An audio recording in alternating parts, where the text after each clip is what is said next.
This is the I Read Comic Books podcast, the very best podcast for regular comic book fans. I'm your host, Mike Rapin. Joining me this week, a really cool guy and some other guy, Danny from the Next Issue podcast. Hello, everyone. And Brian Murray. Generic greeting. Thank you both for joining me today. I'm really excited to talk comic books because I wasn't here last week. I was at C2E2 with our good friend Paul. We recorded something really fun that we threw on the Patreon. It's going to go live on our main feed, I think, later this month.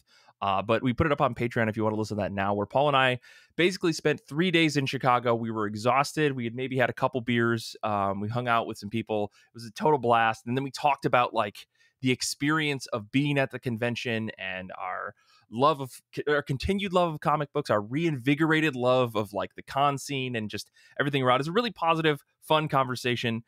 So if you get a chance, go check that out. It's a lot of fun. But like I said, it'll be in the main feed, I think, later this month. I don't remember when I scheduled it, but it'll be out there.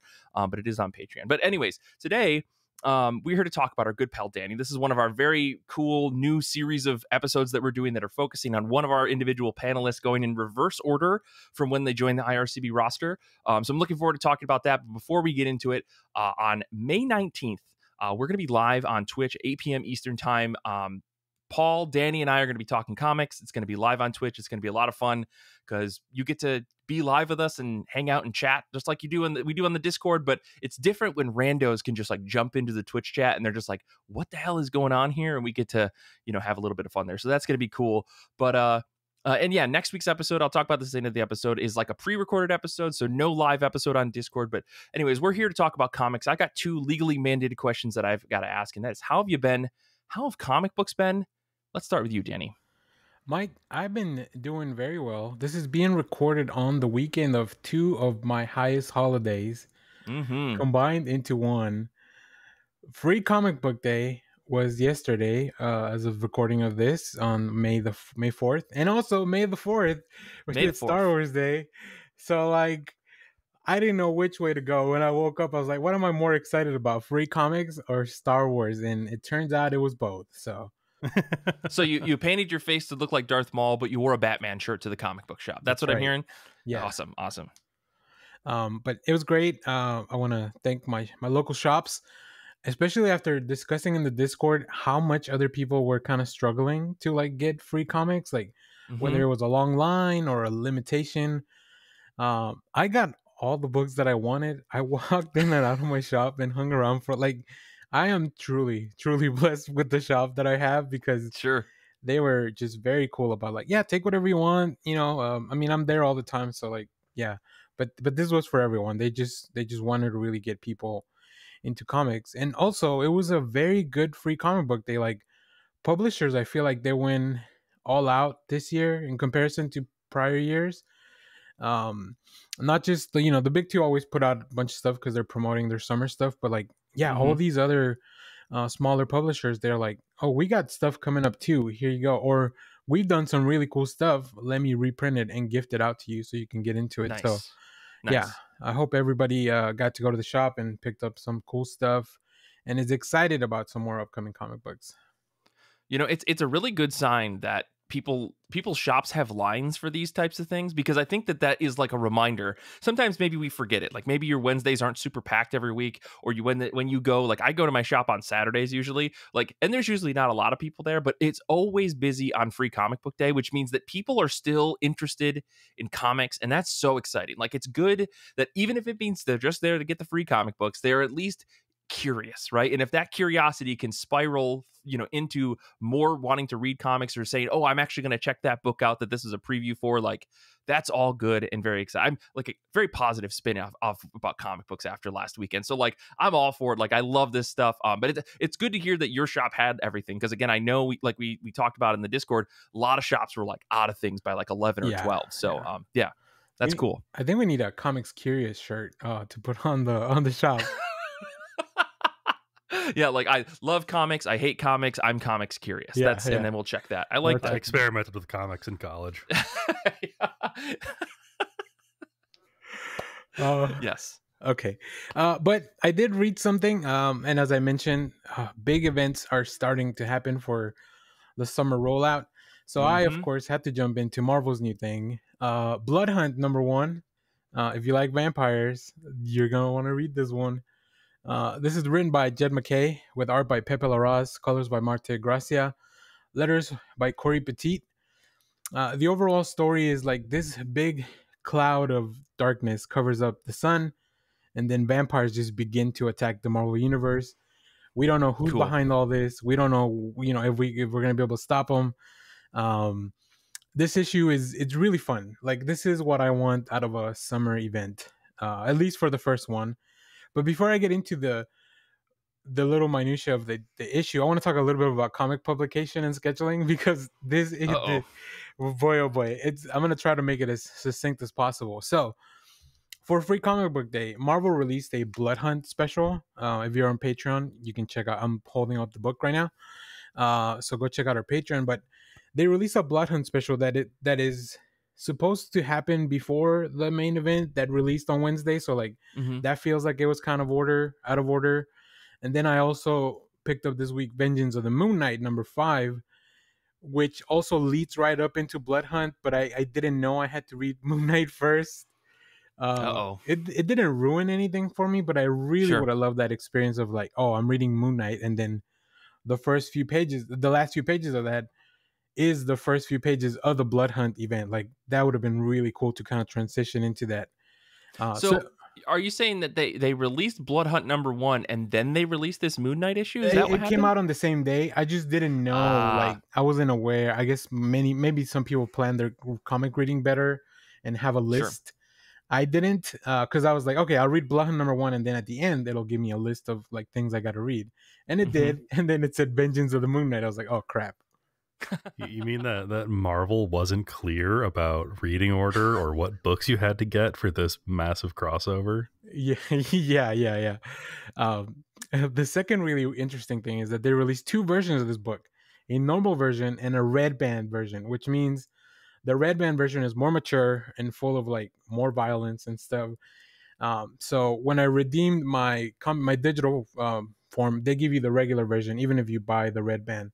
So that version only exists physically. And I looked at both of them. I compared them. You definitely do get extra stuff in the other one, in the red band, and you get some, like, they replace panels that are more violent and gruesome. So I was like, oh, that's pretty cool. I think they're gonna do that for the full series. So Marvel has found a way to make people buy the same comic twice. Damn it. Again, without even a variant cover, although it does come in a little poly bag. So, but the event itself, pretty exciting. Jed McKay's kind of been building this since he took over Moon Knight and Doctor Strange, and that was like a couple of years ago. So like, vampires have been coming into the Marvel universe for a little while. I would say after Hickman, Jed McKay probably is like the leading writer at Marvel. He's doing so many things, and he's writing the Avengers book, and that kind of overall drives where the stories are going for a lot of this. So I mean, doing those 3 books, and then you have Pepe Larraz, who's one of my favorite artists that did a lot of X-Men stuff. I think to me he was one of the top artists just that worked on all the Krakoa stuff. And now he's working on this. So like, really cool stuff. It gets really violent sometimes, just very gnarly images. So like, if you want a really, it's not like The Boys where it's just like guts everywhere, but it's still vampires, right? So sure. I'll definitely continue to read this. Keep you guys updated. If you're in the Discord, I'll let you know which times to check out too. Because I know not everybody has the time to go 20 books deep into an event. Yeah. But yeah, I'm very excited. This is kind of like the summer blockbuster season for me. I know DC is doing its own thing later on, so just really looking forward to both of those things. Yeah. So the BloodHunt book is about vampires. How involved is Blade in this series? Oh, he is deep into it. Like, central. He's not in the Avengers roster anymore, but he's definitely a central part of the story. I would hope so. Yeah. I only say that because I feel like when I was talking to someone at C2E2 last weekend, they were like, I don't know what Blade has been up to. And this whole new arc is going to be all about this whole new event's going to be all about vampires. Like, how does he going to play him? So it's good to hear that Blade is front and central because 1, I love Blade. Yeah. Thank you, Wesley Snipes, for making those movies. And 2, like, I can't imagine they do a vampire story without involving Blade in some capacity. So it's good to hear. Good that they're checking the boxes. Yeah. It's funny. I'm replaying the Marvel Midnight Suns video game right now. Nice. Because I picked up all the DLC for it, so I'm doing that. And the DLC is all like vampire related. Ooh, a little I synergy. didn't know what to expect. I was like, they're introducing like Deadpool, Venom, Storm, and Morbius as playable characters. Okay. And the whole thing is like, actually, Hydra is creating these new vampires who are bad. Interesting. Oh, and I know that, I think, Brian, you've been reading the Blade series, right? The Brian Hill stuff, the latest stuff. No. Oh, I thought you had it on your top of the I pile. read one. I Oh, read okay, like got the it, got first it. volume. But Okay. Yeah. Well, it's really good. It's really good. If I recommend it too. So if you want to know, I'm not caught up with it, so I can't tell you how Blade ran right into this, but I can tell you, Casa Grande is drawing that, and amazing artist too. So very cool stuff. yeah, I don't do anything with any consistency. Fair. That's fair. Well, I guess that's perfect. Let's lead right into whatever you've been reading, Brian, which maybe doesn't connect to anything you've read before in the past. So how have you been? How have comic books been? I've been good. Despite my sleep schedule being completely inverted at this point. Okay. Like a as vampire? Kara can attest, I was texting her at 3 a.m. about the finale of The Bad Batch. And then she texted me back when she woke up, and then I responded because I was still awake. Oh, jeez. She's like, when do you sleep? I was like, I don't really anymore. But I used my insomnia for good and read some comics at 2 in the morning, including Miss Marvel, the New Mutant.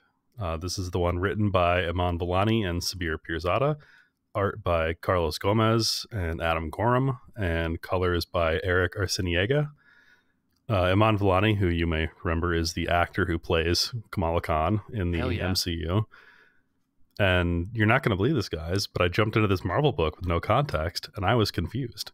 Oh. And it actually wasn't that bad. But as far as like jumping blindly into a Marvel book, this is probably the easiest time that I've had. Mm-hmm. In part because Kamala's friend Bruno is there, and he also doesn't know what's going on. Oh, so perfect. at least I felt seen by the book. The thing that confused me was when the brief moments where the X-Men were there, because the whole point of this book is, I guess, spoilers for Miss Marvel. Kamala Khan sacrificed herself at one point, and then woke up on Krakoa, having been reincarnated by their weird pods. And that's how she found out that she's an Inhuman and a mutant, which definitely was funny considering that like her like mashing characters together for fan fiction was a part, and just like, this is my OC Kamala Khan, who is an Inhuman and a mutant. Do not steal. She's on the Avengers and the Champions. Right. Self-insert character who is every single thing. Yeah. Which is funny, and the book, like the way they play it off, like Kamala knows that it's weird. Like she acknowledges, like, I don't even know what this means, so it gets a pass on that in my book. I mean, Brian, when I think about it, technically it should be impossible based off of previous X-Men lore, but we'll just leave it be for now. So that about how the Terrigen Mist kills mutants. Yeah. Only if your X gene has been awoken, guys. Come on, this is straightforward stuff. But the X gene. All right, I'm not gonna do this. Continue, Brian. I'm sorry. Yeah. The idea of the plot of this book is that Kamala is working as a spy for the X-Men, made entirely of characters that I hadn't seen before, by the way, except for Kate Pryde, who is a ninja now. Has she been a ninja for a while? Well, she was a ninja in the past. After she left Professor, she said, Professor Xavier is a jerk, and she walked away. I think she became Shadowcat, and that was more of a, I have katanas, and I wear a thing, and, over my face. Yeah, she's been a ninja. Okay. And then there was the mashup Colossus and Magic character, who is apparently from the future. Yeah, Rasputin 4. Yeah. I'm just going to say that, and you can continue to shake your head, Brian. It's fine. There's not enough time to explain I know. Rasputin 4. But that's okay, because at least there was a nice, easily identifiable bad guy, Orcus, who I've never heard of in my life. But honestly, like, the selling point on this book, I don't think is going to be like the plot or anything like that. It's not a bad plot by any means. I'm certainly not saying that. But the thing that really got me with this book was how well it was written. Like, Villani and Pirzada, like, they nailed the character of Miss Marvel, which, I mean, go figure, right? Like, the woman who has been playing her for years now has a good handle on how this character acts. Yeah. I believe Pirzada writes on the Miss Marvel show, and that's kind of how the idea of them working together came to be. So you're right. Sick. This is like, oh, the two experts on the subject. Sure, that they should do fine on a book. Yeah, and they do. I mean, there's it's the humor, like, it's not joke after joke after joke after joke, but when it is funny, it really hits. Nice. They play off the stuff that you don't understand, and that if you're like me and you haven't been reading, you might not understand. They play it off in such a way that it just kind of like, they roll through it. Like, they mention like, oh yeah, Tony Stark is married and it's to Emma Frost. Currently, yeah, I guess. Yeah, I mean, that's a thing that I had forgotten about that. And when she was like, Tony Stark, a married man, this I gotta see, I was like, oh, did he marry Pepper in the comics? And then they cut to Emma Frost, and I was like, oh, right, that whole thing. It happened. But we only dwell on that for like a page, and then we're back to her having dreams where her fan fiction characters are trying to tell her something. Truly, like, some of the more terrifying, like, stress dream imagery I've seen in a comic, where like all of the teams she's been on are like saying her name and like trying to get her to come back, and then at one point it's all those characters and they all have her face. And just seeing like Wolverine and Captain America and all these people with Kamala Khan's face on it is definitely like a thing that would keep me up at night, for sure. Yeah, I read a little bit of this, and I think one of the interesting parts of it is that now that people hate mutants, right, in this stage, so like Miss Marvel kind of has to keep that hidden for the moment, because she already faces a lot of prejudice already, like being an Inhuman and being a Muslim descent. Like, there's already a lot going against her, so now adding the mutant stuff on top. But it's very interesting. It's a lot of fun, like Brian said. I'm glad that you didn't really bump into like all the continuity garbage that's kind of holding the book back. So I'm glad you enjoyed a lot of it, because I think that's a good entry point, and that's what Marvel wanted to do, right?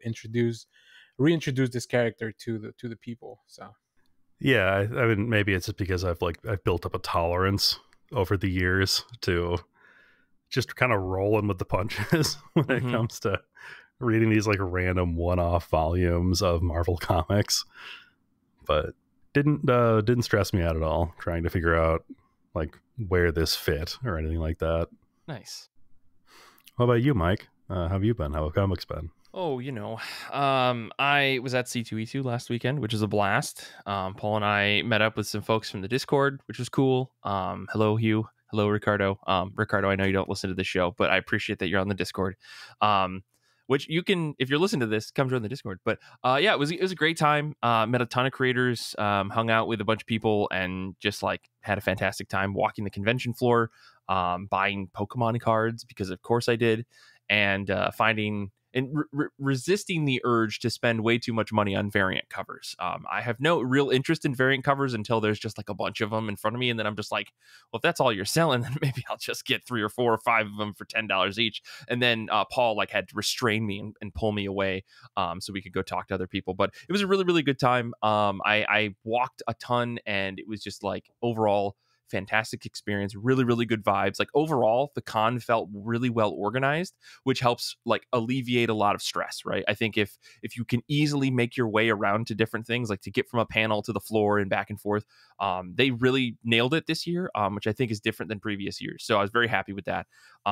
But since then, I genuinely haven't read a lot of comic books or new comic books, because I'm in the middle of a Delicious and Dungeon reread, which is amazing. Watching the manga or excuse me, watching the anime right now, and it's been very, very fun. And I'm going on the comics that we love very soon. We're going to talk about the first 3 volumes, and then in July, I'm doing like a Delicious in Dungeon like rap party thing with some folks that I used to work with at Comixology, where the entire series is going to be ending with volume 14. So I'm trying to get ahead of rereading the entire series over the next like month or two.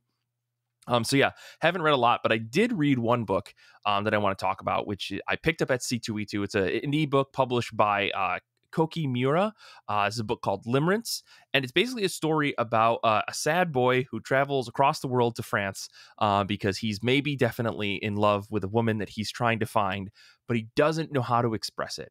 And it's not one of these like, I don't know how to tell you that I love you. It's one of these like, him and this woman have had a very close relationship we see in flashbacks, and he clearly hasn't been able to express how he truly feels about her.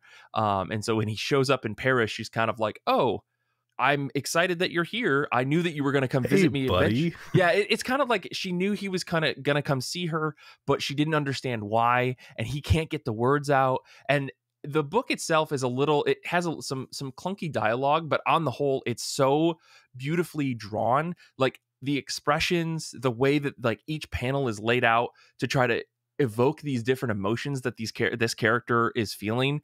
The main character in the book, it's so well done. Like it's mostly a black and white book.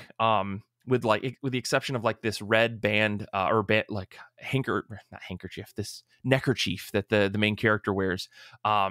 And mascot is this character Fred from Scooby-Doo? No, it's like a very baggy, stylish thing that you wear on your neck. I don't remember what the name of that I'm glad thing you clarified. We don't want to start getting emails about fashion. Like, yeah, please. Kara is producing today or proof listening today. She's screaming, I'm sure, in the background. But no, so it's a black and white book with the exception of this one red color that we see throughout the book, and it's really interesting because you always know who this character is. Like even in far distant shots, you see this thing around his neck.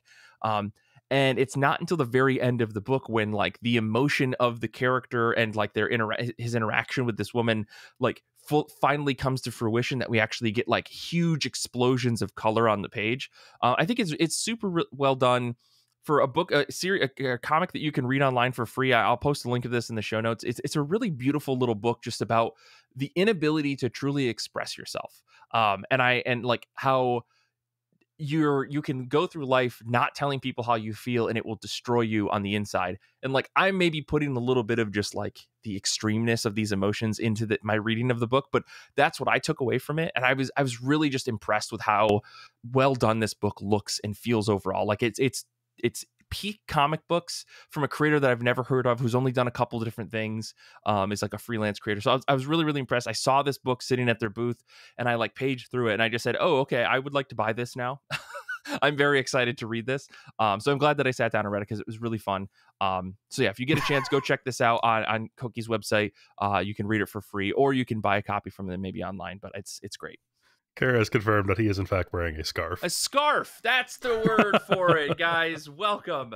I apologize. My brain is a little fried. I woke up this morning, walked a 5K, and then walked around to find, I think I ate 6 empanadas for lunch. So I'm running on all sorts of weird energy today, but let's you lost me at scarf. You got me back at empanadas, Mike. Yeah. See, let's move on though. Let's talk about books that are on the top of your pile, on comics that are new or old or just whatever.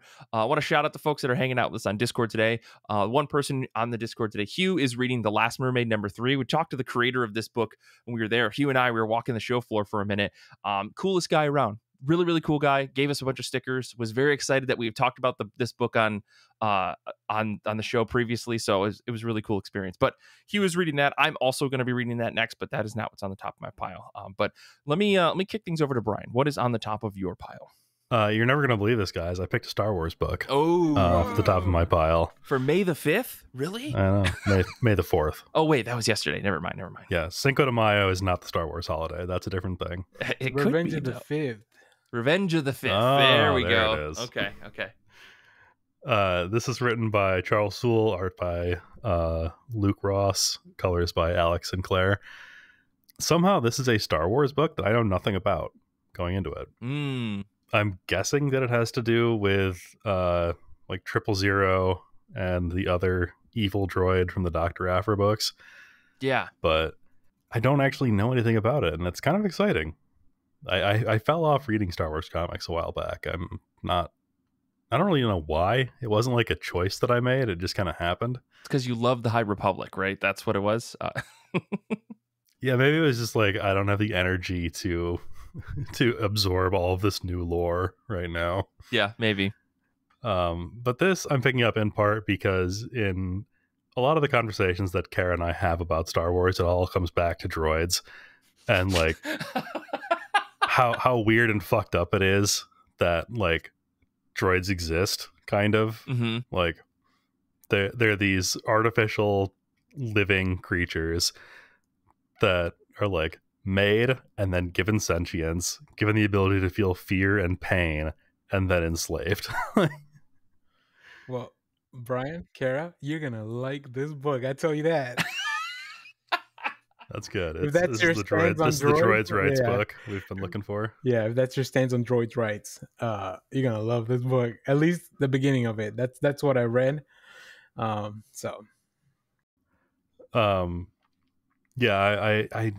I picked up the audiobook for they did this series. It was for like the I don't remember, the 25th or 30th anniversary, so, whatever, doesn't matter.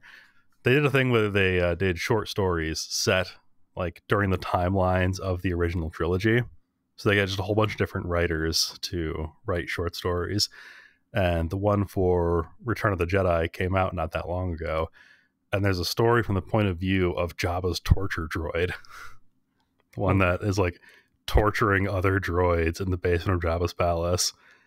And that kind of like got me back on my droid bullshit. Hell yeah. I got this book on Hoopla, and somehow they fucked up the formatting on it. Like somebody thought this was manga or something, because you still read it left to right, like the comic book that it is, but you have to flip right to left. Oh man, that would mess with me so hard. Yeah, so it's definitely like it's like trying to do two different things with each hand. Like trying to tell my brain to turn pages like manga and then read like comic. Right. A test to your commitment of how much you want to read this book. Yeah. Oh man. Well, let me talk about what's on top of my pile this week. I am getting back to my old bullshit, and that is I'm reading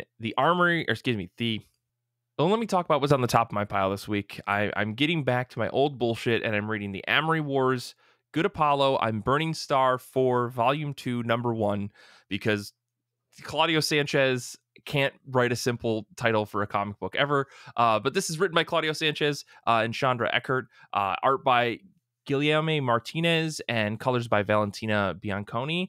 The summary of this book, I really don't have time to go into all of the Coheed and Cambria, Good Apollo, Amory Wars, whatever. We will history. Be here all day. We don't have the time. Honestly, actually, Zach McCrary did a really cool series on the Amory Wars comics already. If you want to know, you should go listen to his deep dive that he did. It was very, very good.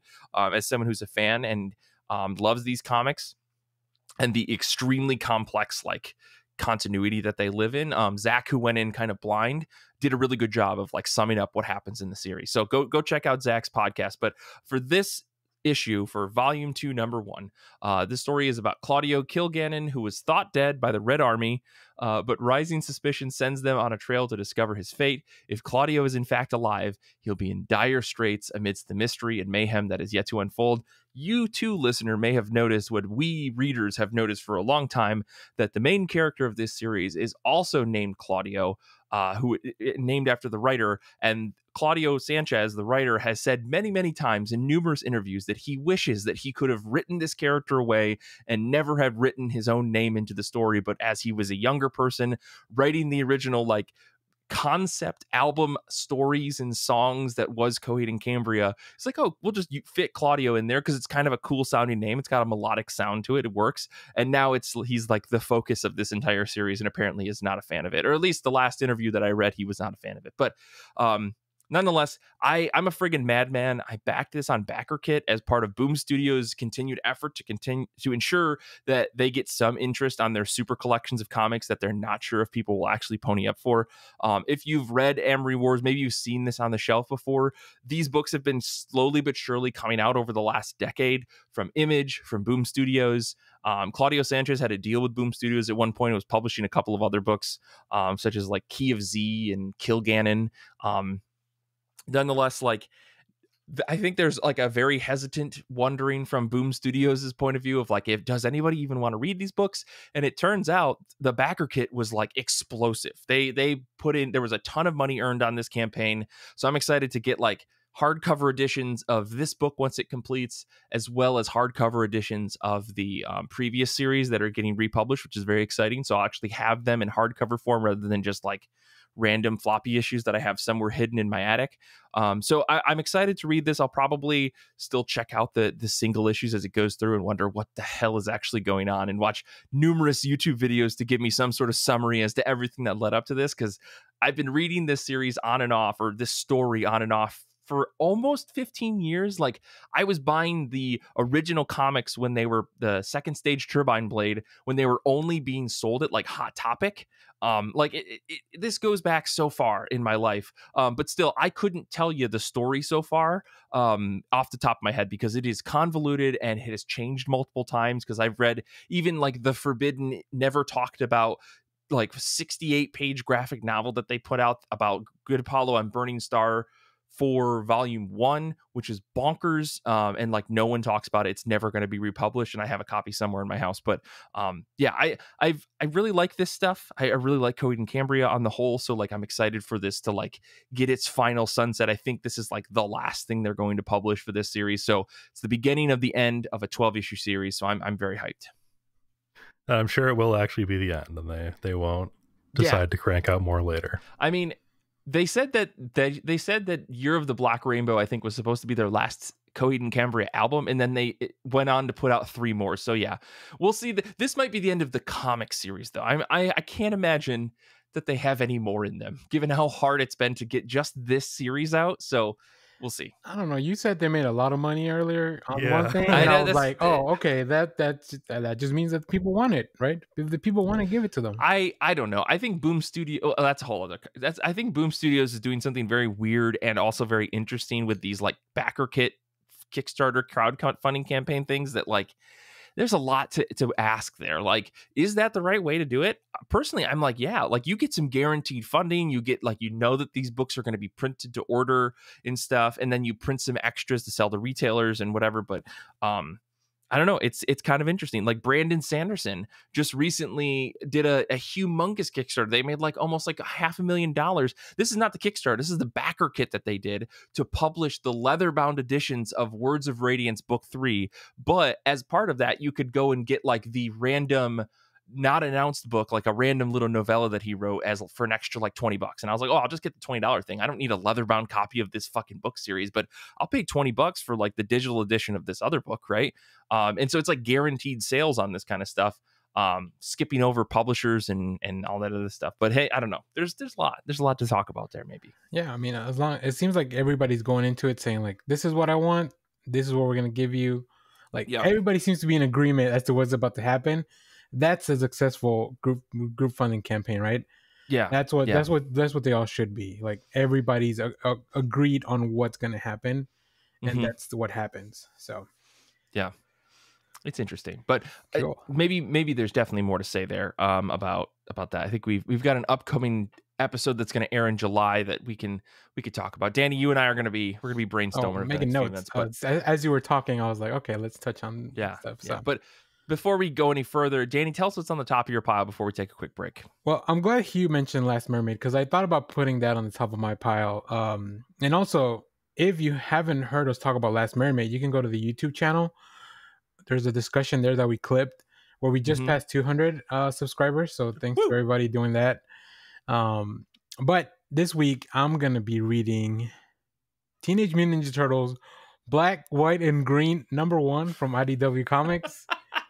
You know what? I've decided that I don't need full color in my comics. I just need 1 or 2 maybe. this book just so the main series TMNT just wrapped up with the 150th issue. It's about to relaunch with the alpha issue and then Jason Aaron taking over. But in the meanwhile, IDW is like, oh, we still got stories. People want to write the Turtles. So this book has 4 stories, but by creatives like Declan Shalvey, friends of the show, Dave Baker and Jesse Lonergan, Paulina Ganosho, and Gigi Dutre with Lorenzo Hall. So like, I'm sold. Like, like, let's do it. This is going to be a series of shorts focusing on different aspects of the Turtles, which are we going to get each one of the stories about each one of the Turtles, or like maybe some side characters, maybe something from the point of view of like the Shredder or Bebop, Rocksteady. Like, there's so much. This series could go on forever, and I would probably read it.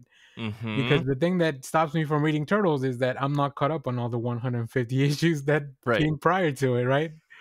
So yeah, I love these bite-sized stories. Marvel and DC have been doing this type of stuff with their Black, White, and Red or Black, White, and Blood little anthologies for Aliens or Superman or Harley Quinn. Like, everybody can do this. So very exciting. Obviously, the Turtles are green, and that's how they make it a little bit different. But like, come on, this is so cool. I'm very excited to read this.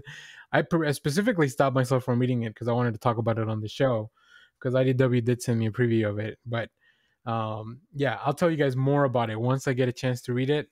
But yeah, just starting with the Declan Shalvey doing and drawing the Turtles, I'm like sold. Like, I'll buy the book just for that. But we get even more stuff with the other amazing creators on this. So heck yeah. Was there a show or a movie or something where Bebop and Rocksteady were voiced by Key and Peele, or did I just make that up? I think that's just, are you writing fan fiction that we don't know about? Instead of sleeping, like maybe you're just writing fan fiction about I'm fan casting Ninja Turtles movies. Yeah, I don't think so. I don't think so. I mean, that's great that's great voice casting, I think, on your part, it's kind of Brian. a cool idea though. Yeah. Kara should let us know in the Discord. Yeah, Kara says that they might have done that in the most recent animated one.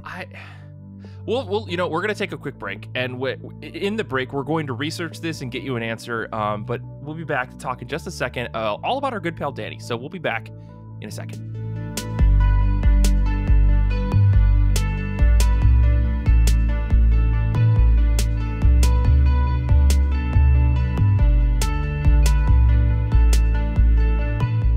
For the second half of our show, we're back to our old format. I hope people are excited out there for that, because I know I am, because we get to talk about our good pal Danny.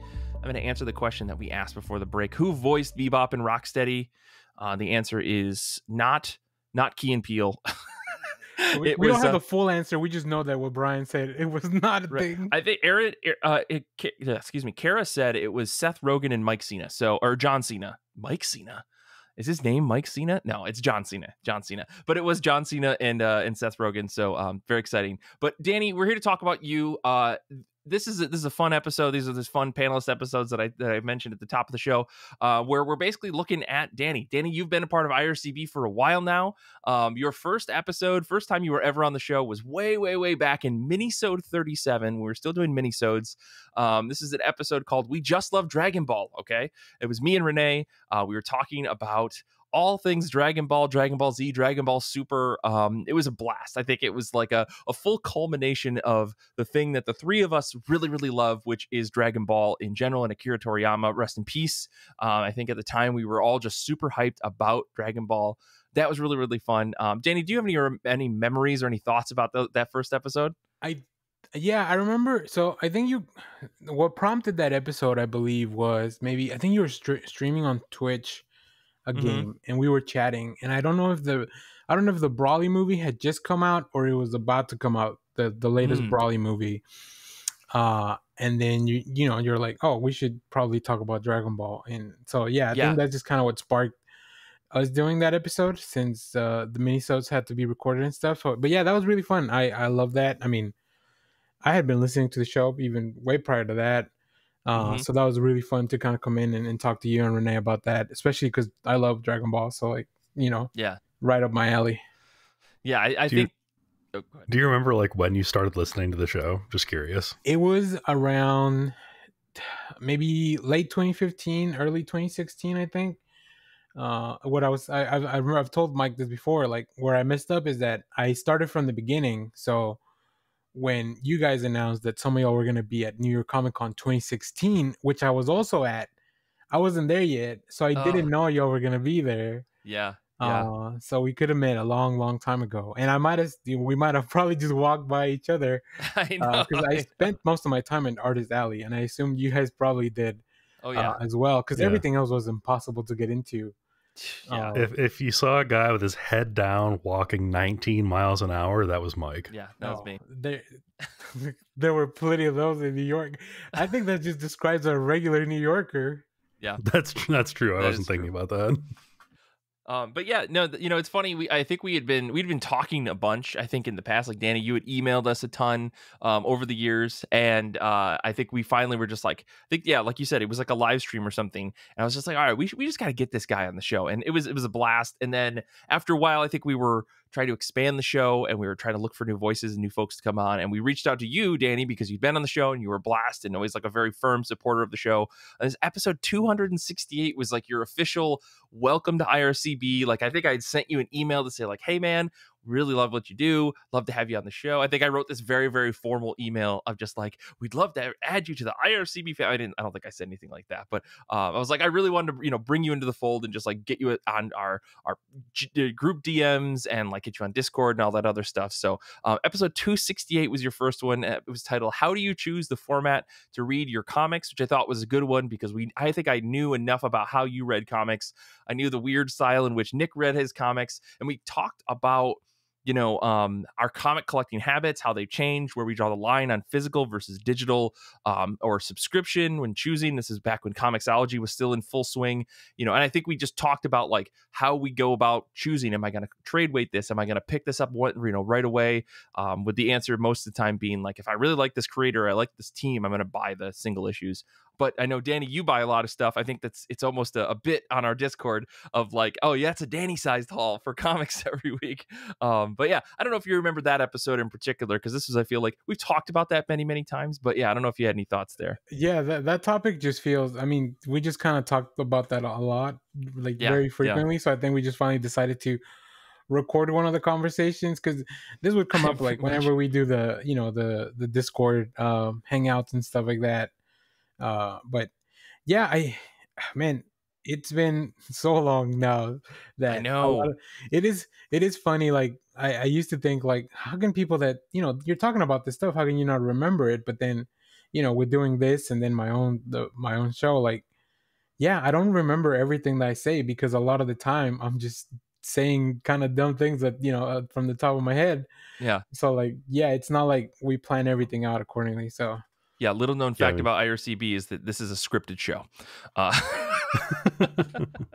And I will have forgotten my lines by tonight. Yeah, exactly.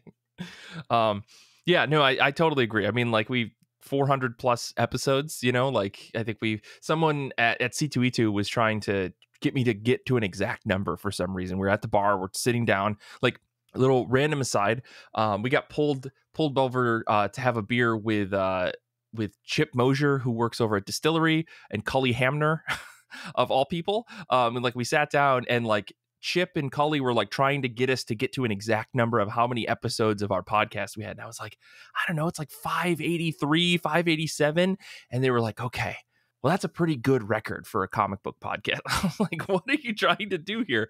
But yeah, it's really interesting to think like, yeah, we say so much, we go through the stuff. A lot of the times it's just in one ear, out the other kind of things, where it's like improv, where like it happens, and then I never remember anything that happened until I go back and like listen to an episode. So I totally get that. I remember if I say something stupid or embarrassing on the show, that stays with me for the rest of my life. Right. I make bold claims every once in a while, and then I never forget them in case someone ever wants to call me on them. But we're here to talk about Danny, not to reminisce completely about IRCB. So I think the first question I've got is, so we talk about comics a lot on the show. Maybe people know that, maybe they don't. I don't know what you're doing to listen to the show if you don't think we talk about comic books. But outside of comic books, what are you into, Danny? What other stuff like really gets you excited that isn't just comic books? I will say a funny answer could really be nothing. just flatten the show. Just be like, That's nothing. right. That's all I'm here to talk about, man. That's right. Yeah, just goes into sleep mode. Yeah. So as I was looking, this was a interesting question to answer because it really makes you think. It, you know, when you go to like a job interview and people try to tell you like, well, describe yourself. Like, I don't know what you want. There's a lot of me, right? There's a lot of things that I do, but what can I tell you that relates specifically to what we're talking about? So I think what I ended up on was like, I just really enjoy stories, right? In whatever format they come, except books. Yeah.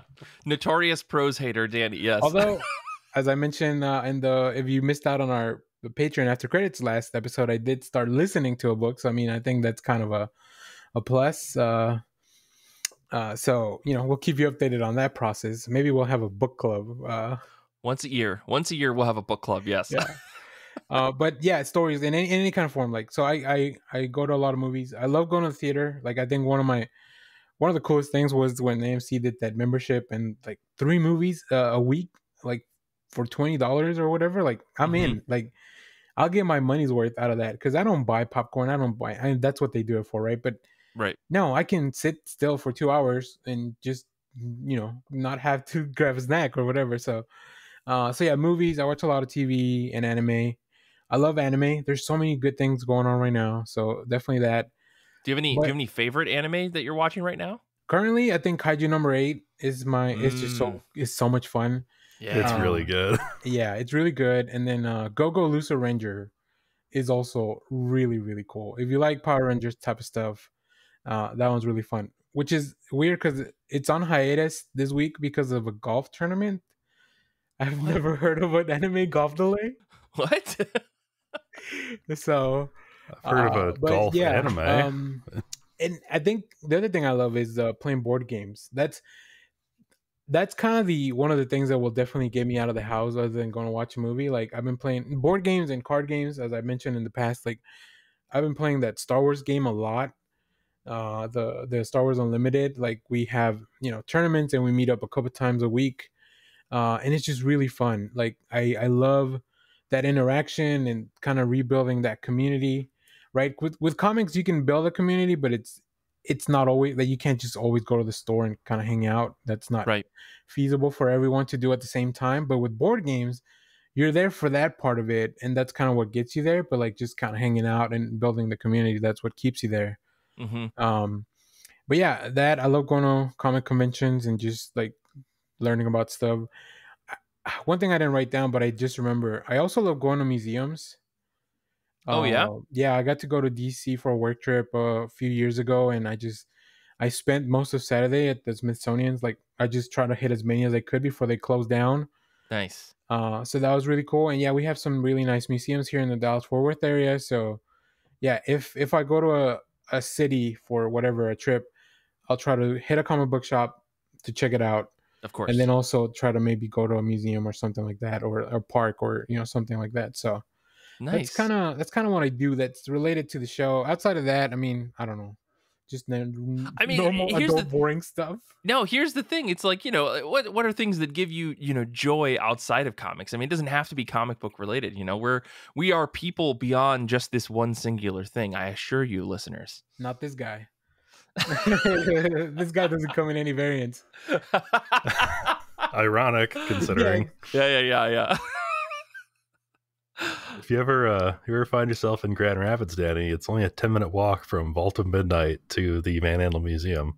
So great. I never thought I would have a reason to go up to Michigan, but knowing you guys, like a lot of you guys are in that area, and then also a lot of there's a few comic creators that also live around the area. Yeah, because I think they were out of Vault of Midnight for Free Comic Book Day, so maybe that would definitely be worth the trip, to get to see all you guys. And you time it right, Danny. There's a big, pretty decent sized comic book convention that happens in Grand Rapids. So I mean, who knows? Maybe we can knock like 4 or 5 things off your list in a row, right? Go to a comic shop, go to a museum, go to a comic book convention, right? Like, and then meet up with everybody. This could happen. Come back, play board games. Yeah. See, I'll bring some of my board game shelf sometime. You guys can teach me how to play Pokemon. I just have cards. yeah. I don't play. Yeah. Ooh. Well, I mean, but that's the thing. You're also pretty big into the Star Wars, stuff. I know that you're not just Star Wars, but the Star Wars card game that just came out. Right? Like I've seen a Yeah. lot of that stuff on your channel recently. Like what's got you so hyped on that card game versus any other card game? So I used to play another card game. Well, it was card and dice, but it was a trading card game as well for Star Wars right before COVID. And the game had a lot of issues, mainly like manufacturing, like having cards and that dice that go with the cards is very difficult, I think, when it comes to production. So the game had a lot of issues there. But then as they were kind of ramping up, COVID hit and the game unfortunately just died. And so Okay. I was like, that was one of the things I would always do every week, like go to one of those tournaments and hang out, or go to game nights. So this game is made by the same company, Fantasy Flight Games, which they have a spotty record sometimes. But it takes all the stuff that I loved about that other game and then it streamlines it because it's just cards. There's no dice. They've been announcing stuff for set 2 and I'm just very excited about all that. So, and then the other thing is people want content for that, and it's like I'm already playing. I people in the community are like, yeah, well, you can record the games. We don't mind. So like it's been a lot of fun to kind of get into that. So it is not as cost prohibitive as comics because it's like you buy cards. It's like one big expense every 4 months or so, right? Yeah. So and you can make money too. There's some of these cards are ridiculously priced. I pulled a card the other day that was worth $400 on stream. Whoa. Okay. Well, you know what? That's awesome. And I'm actually curious. So like, tell us about the YouTube channel, right? So we know you work on the Next Issue podcast. You guys do like streams on Saturdays and stuff, but you do a ton of stuff outside of just like the podcast, right? Yeah. So I started. Well, I didn't start Next Issue. I actually joined my friends Clay and Kyle. They had the show and they were doing it through like this website, Dallas Radio or something like that. They invited me on a couple of times because I met the guys through the comic book club, the local for Dallas. And then, unfortunately they had some issues with that website or whatever. So they were like, well, we're just going to take this on our own. And they asked me to be a regular. And I was like, sure. Then once again, when COVID hit, we couldn't record in person anymore. So we're like, well, how do we keep this going? And then I discovered like, oh, why don't we just do it on YouTube? We'll do a remote. And, I think a lot of tools became very accessible for like doing remote stuff like that, just out of necessity. Oh, yeah. So then I was like, okay, let's just do it on YouTube. I think we can find a different audience. And yeah, just anything that interests, whatever's on the channel is just anything that interests me. Like, if I find it interesting, I'm going to make a video about it and share it because I want other people to discover it as well. So that's kind of the driving force behind that. So the playlists on the videos are kind of a mess because it's just everything. But yeah, I just love sharing the stuff that I like to do with other people. And that's a very fun way to do it. Right. But, the thing, I really want you to brag more about this, if only because you've grown that channel from a handful of viewers or handful of subscribers to like, what are you at, like 2,000, 3,000 now? I can't remember. Yeah, we're at like 2,600 now. Yeah. In maybe the past 3 years or so. Like, so it's nothing like crazy, but it's still like we don't do anything special, right? We just do like regular stuff. So it's fun to have people find an audience. There's been I think the big thing that happened was the anime 13 when that came out. That was adapted from I think it was a comic book from the Philippines. That really blew up the channel for some reason. And then when the Wheel of Time show came out, those, like, my brother told me offhand, like, oh, you should do a reaction to that trailer because people like that. And I was like, I didn't even know anything about it. And now I'm just an avid fan because not only do I like the show, but like it kind of blew up the channel as well. So there was sure. It was just kind of like being at the right place at the right time with random things. Gotcha. I mean, still, but that takes a little bit of effort, right? Like you've timed it, you record. I mean, you put out a ton of videos, really like good quality videos and stuff every week. So like, I don't know, toot your own horn, man. It's good stuff. It's good stuff. Thanks, man. But I guess, okay, so we've talked about things outside of comic books. I guess the question that I like to ask everybody is, how did you get started on your comic reading journey? I think like way back in the day when we had you on the show, I think I asked a similar question. But Yeah. for folks who are maybe forgot or are listening now for the first time, like how did you go from like I'm interested in comics to I'm buying comics every single week? So it kind of happened in 3 different stages of life. So in middle school, there was one of my teachers, Dr. Irwin, he was a science teacher, and for his class, as a reward, he would have like this big box of comics that, if you did well in his class, you could go in and pick out a book, or you could borrow some books. I remember I had some Excalibur comic I remember, like, if I see that cover, it's somewhere in my boxes, but if I see that cover with Nightcrawler and the swords, like, I'm gonna like, oh, that's it. So that's kind of what made me aware of comic books. But then I didn't really start reading comics till in college. I kept hearing about like those big events, like the what is it, Civil War, and like all that stuff that was kind of happening with Marvel at the time. So, but I didn't know how to read that other than like, oh, you can go on the internet and read comics. Hey man, we all start that way. It's fine. Yeah. Sorry, Marvel, but I promise you, like, you can see behind me, like, I buy way more comic books. You like made up for it. Yeah. More than made up for it. So yeah, that was the other thing, right? And I remember very vividly this, like, it was either a GeoCities or an Angel Fire website that had all of Civil War, and I'm talking about like everything, all the times, everything. And I was like, oh, okay, well, I'm just gonna read through all these because I want to know what's going on. So that kind of really hooked me into comics, but I still didn't know like how to buy comics and how to like go to the comic shop. That was just not something I was aware of. And then once I graduated and I got a job and had some disposable income, I was like, oh, now I can actually go to a comic shop and set up a pull list and all that. So that kind of did it. And since 2012, I've had a pretty consistent pull list, like all the way to now. So it's been a while now. Yeah, I feel like your description is maybe many people's understanding of like comics, where you find out about something online and then you're like, oh wait, they actually like publish these things as magazines that I can go buy somewhere, or maybe and you're just poor, and I don't fault anybody for pirating comics if you don't have the money to do so. Fucking Marvel comic books are $6 each now. Well, some of them, but still, that makes sense. It's interesting. But like you, I guess when you first got in, was it straight to Batman, or was it straight to somewhere else? It was definitely Batman was one of the first things. So I picked, I think it was 5 different comics that I put on my pull list immediately. It was the New Avengers by Jonathan Hickman and Jock. Okay. I think Jock was doing covers. It was, I don't remember the artist, and but I was like, okay, that's one of them.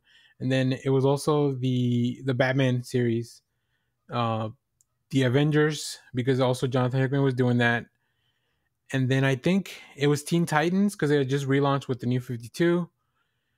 It was the Teen Titans that not a lot of people like, but I was like, oh, I like this. I like Tim Drake. Like, that's why he's my favorite Robin, because like he was the leader at the time of the Teen Titans. And then there was one other book. I think it was the AVX crossover that was going on at the time. Oh, brother. Okay. Yeah.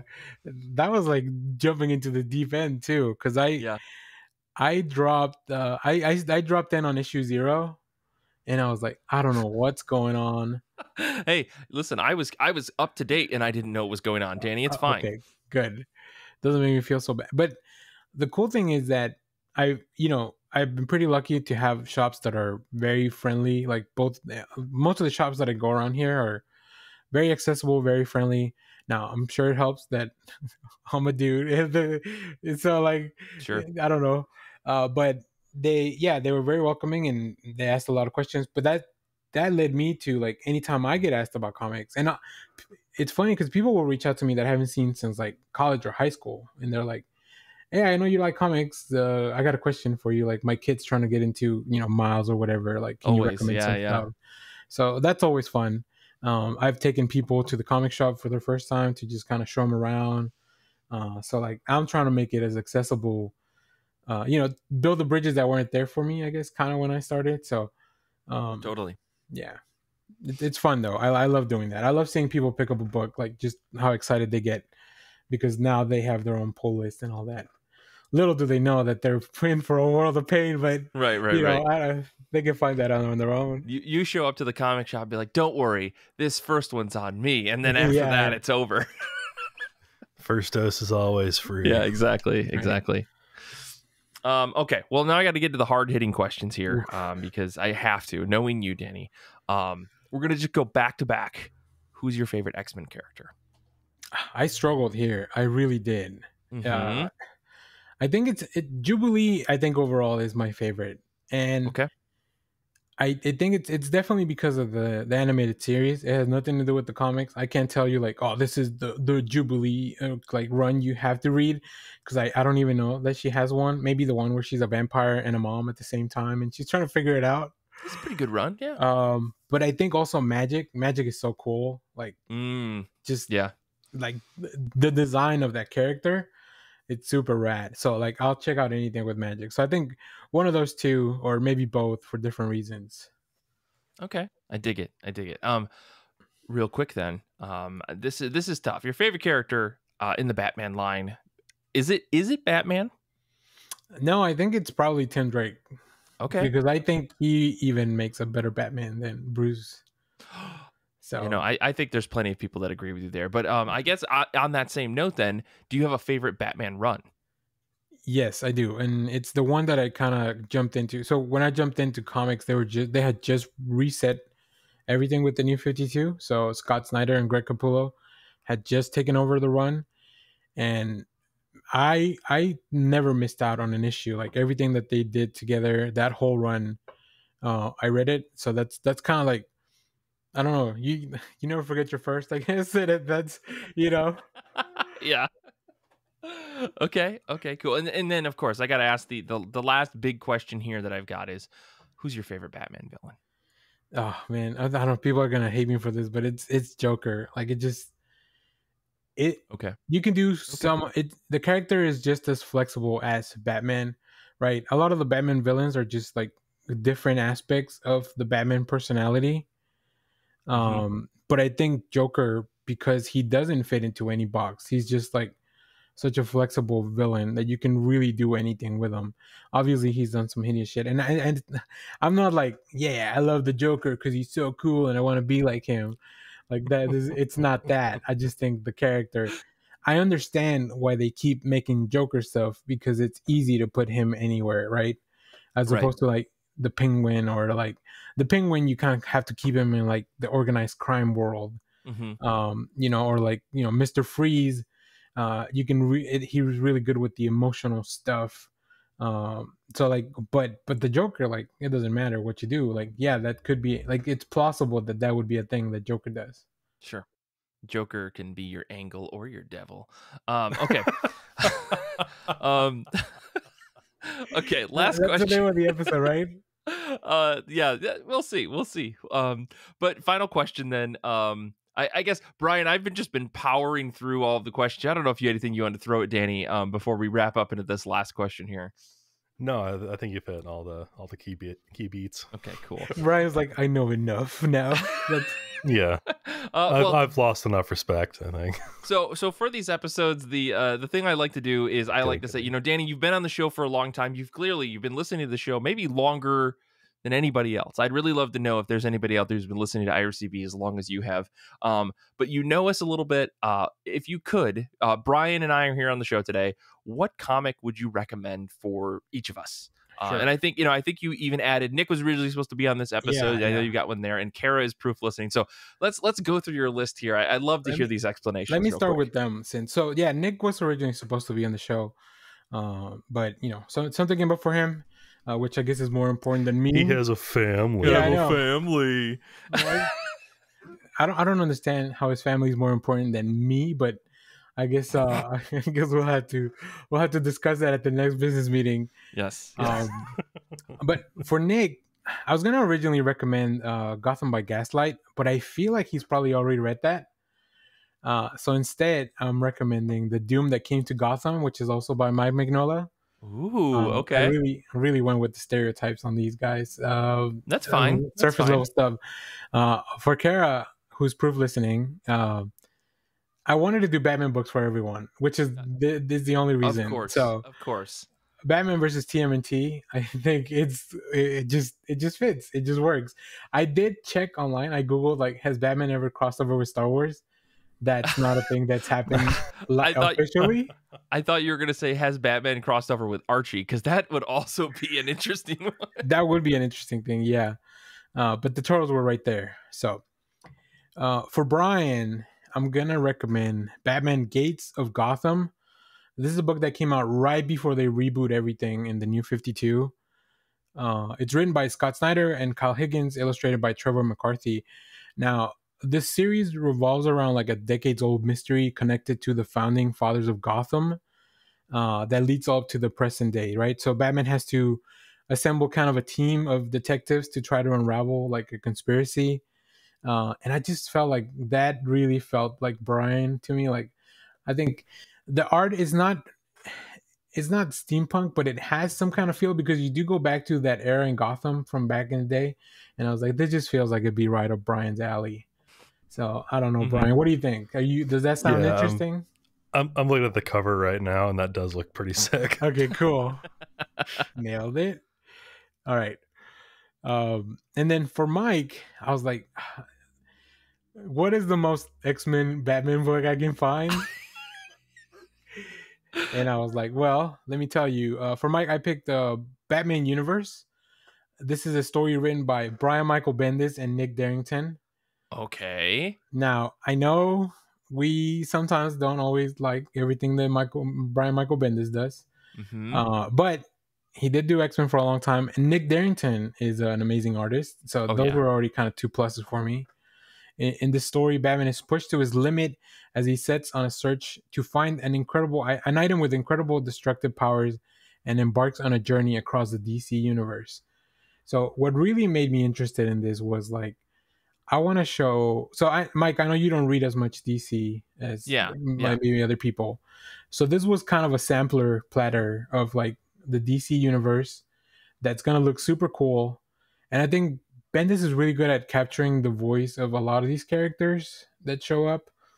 And I was like, I don't want to make Mike read a Batman Hush. He's probably already read that. I have, and I didn't like it. I'll just say that, okay? Yeah. So Batman Hush is interesting because it does introduce you to a lot of things in the DC universe as well through the lens of Batman. Okay. But I think it's very interesting. And like I said, I love Nick Darrington. Like, his art is amazing. So if anything, you're going to have some really cool things to look at for that book. So.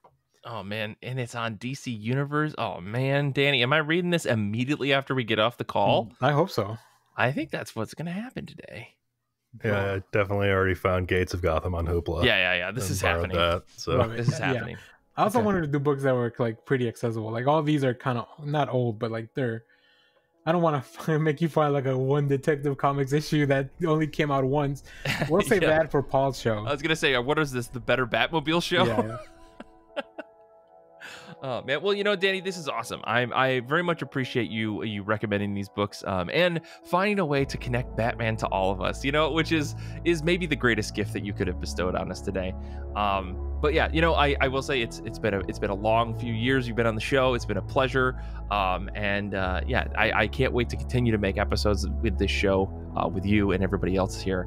But Brian, any last words here before we wrap? No. He's already reading it. Yeah, he's already reading. Yeah, Brian's distracted. Well, cool. Well, thank you again, Danny, for this. Next week we're going to be off. There's a pre-recorded episode. It's going to be Kate, Renee, and Paloma. They did an entire episode about what manga they're reading and some manga recommendations. So if you're looking to jump into some stuff that is a little bit off the beaten path, that isn't just your top 10 shonen articles, I think this is going to be a really good episode. I listened to it. It is fantastic. Genuinely, it's some really good recommendations. And I knew that if I put these 3 together, something awesome would happen. So I'm excited for that. You should be too. I want to say thank you to Kara for proof listening. Thank you to Brian for being on the episode. Thank you to Danny for your continued just awesomeness and just being an incredible person. I'm so glad we got to do this episode today. And thank you to Zander for editing the show. I want to say thank you to everyone listening live. And until next time, comics are good, and so are you.